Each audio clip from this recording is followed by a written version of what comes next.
who's the last team to successfully defend their Super Bowl championship? Well, that would be the 2004 New England Patriots, 16 years ago. The Kansas City Chiefs have retained the bulk of their Super Bowl 54 championship core as they look to defend their Lombardi trophy.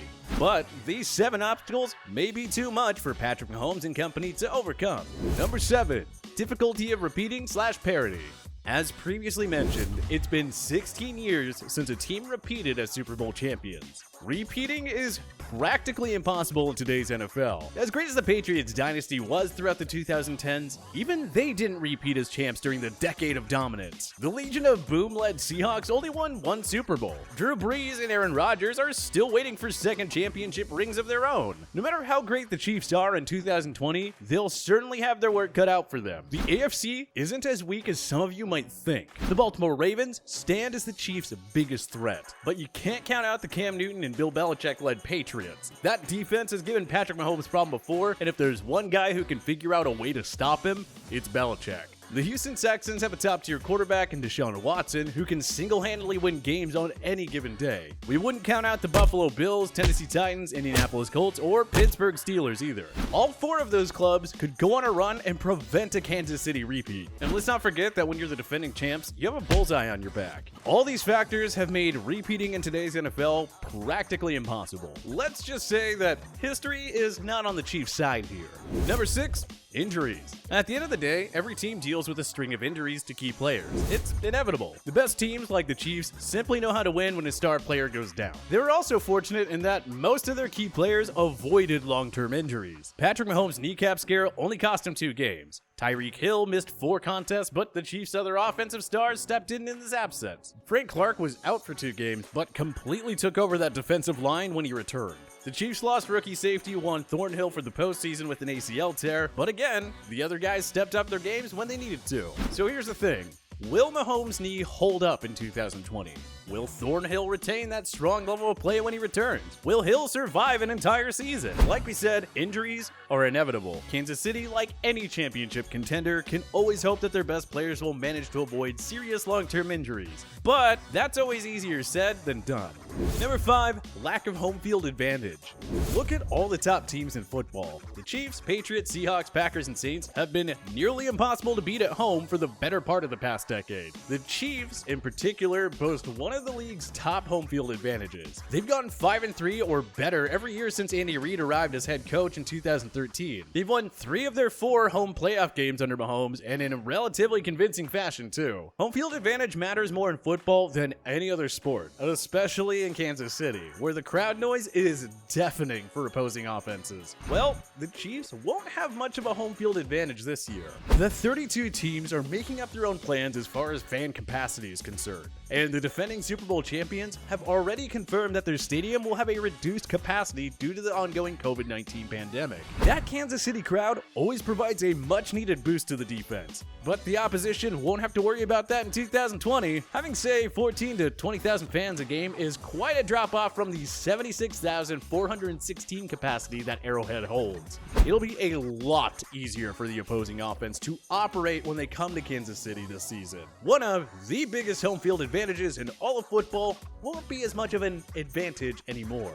Number 4, cornerback flaws. If there's one flaw on Kansas City's roster, it's their cornerbacks. The safety duo of Tyrann Mathieu and Juan Thornhill often mask the issues in that secondary. Pass rushing stars Frank Clark and Chris Jones completely took over games as well, so the Chiefs didn't always have to rely on their corners to hold down the fort. But I mean, you can't rely on the safeties and pass rushers to do all the work. Kansas City's corners were exposed aplenty during their regular season, and Deshaun Watson had a field day against them in the AFC divisional round as well. The Chiefs lost Kendall Fuller, arguably their best cornerback, to Washington in free agency. Last season, starting corner Brashad Breelad posted a disastrous grade of 48.3 from Pro Football Focus, and according to Pro Football Reference, he allowed 5 touchdown passes. Charvarius Ward had a solid sophomore season, so there is some reason for optimism, but if Ward doesn't build off his 2019 campaign, then the Chiefs are really going to be in trouble. The cap-strapped Super Bowl champions spent their remaining dollars to re-sign Mahomes and Jones to long-term extensions, so they weren't able to address their cornerback deficiencies in free agency. That means it's up to Ward, Breeland, and the other corners to do their job. Otherwise, a repeat will be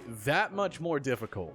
Number 3, the luck factor. At the end of the day, every Super Bowl champion needs a plethora of lucky bounces to go their way. I mean, Tom Brady would only have 3 rings if Seattle and Atlanta ran the ball and if Dee Ford didn't line up offside. Last year's champs were also on the right side of luck far more often than not. Remember their Week 14 victory over the Patriots, which essentially landed them home field advantage over Brady and company? If you recall, the Chiefs were the beneficiary of several awful officiating calls. Also, the Chiefs could have well lost to Houston in the divisional round if Bill O'Brien didn't try that fake punt in the second quarter. And don't forget that Garoppolo barely missed Emmanuel Sanders for a potential game-winning touchdown late in the Super Bowl. You see where we're getting at? Games always come down to a couple of lucky bounces and maybe an officiating mistake. The Chiefs, like every Super Bowl champion, got those much-needed breaks far more often than not. It really doesn't matter how good you are, one lucky break can cost you your season. I mean, Kansas City learned that with the Ford offside penalty and with the overtime coin toss against the Patriots in the 2018 AFC Championship game. They can dominate all they want in the regular season, but if they don't get the same luck in the playoffs, they can forget about a repeat.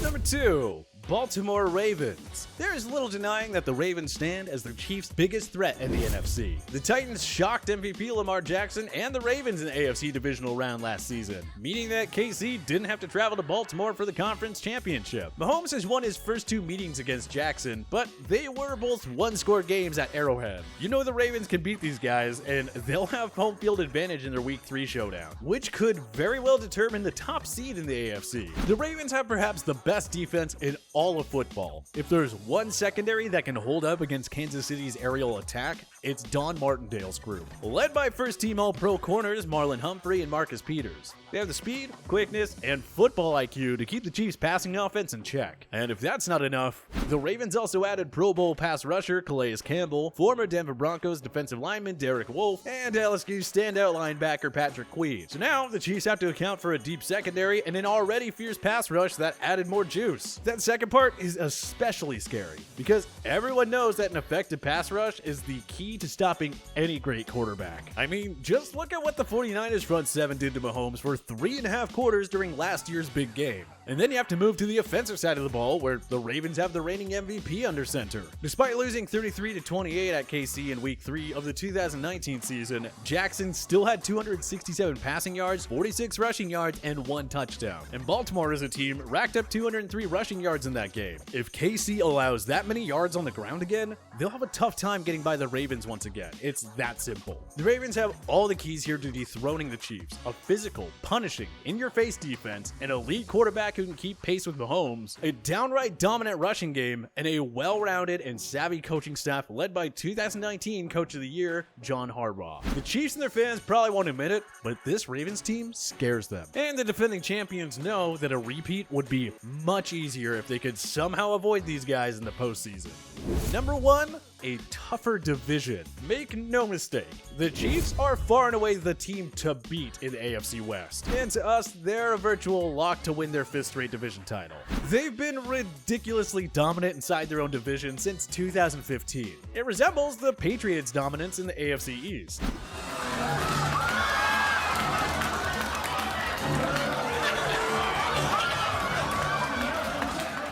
Kansas City went 5-1 against divisional opponents in 2015, 2017, and 2018. They went 6-0 against the division in 2016 and 2019. Absolutely incredible, but the Chiefs can't expect to cakewalk their way through 6 divisional victories again. The Denver Broncos, Las Vegas Raiders, and Los Angeles Chargers all figured to contend for playoff berths in 2020. They signed Pro Bowl running back Melvin Gordon to complement Phillip Lindsay before drafting wide receiver prospects Jerry Jeudy and KJ Hamler to complement Cortland Sutton and Noah Fant. Throw in that stingy defense led by Von Miller, Bradley Chubb, and Justin Simmons, and you have a team that's capable of stealing a win or two from KC. The Chargers might have the best secondary in football after adding Chris Harris Jr. If Tyrod Taylor or Justin Herbert can play at an above-average level, these guys will give the Chiefs some problems and push for the division title. And finally, the Raiders look poised to return to the playoffs following a brilliant offseason.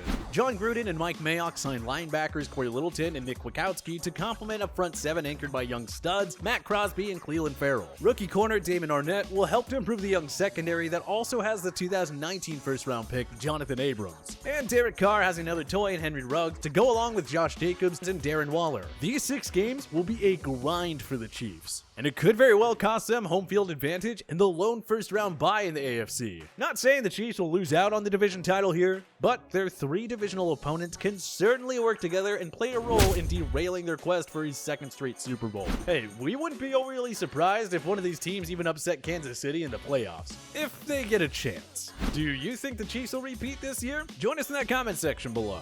If you liked this video and learned a thing or two, clicking the like button helps out a ton, and hey, we appreciate it. If this is your first time coming around to TPS though, subscribing is a great idea because we put out videos like this every single day. But as always, thank you for watching, and we'll see you guys next time.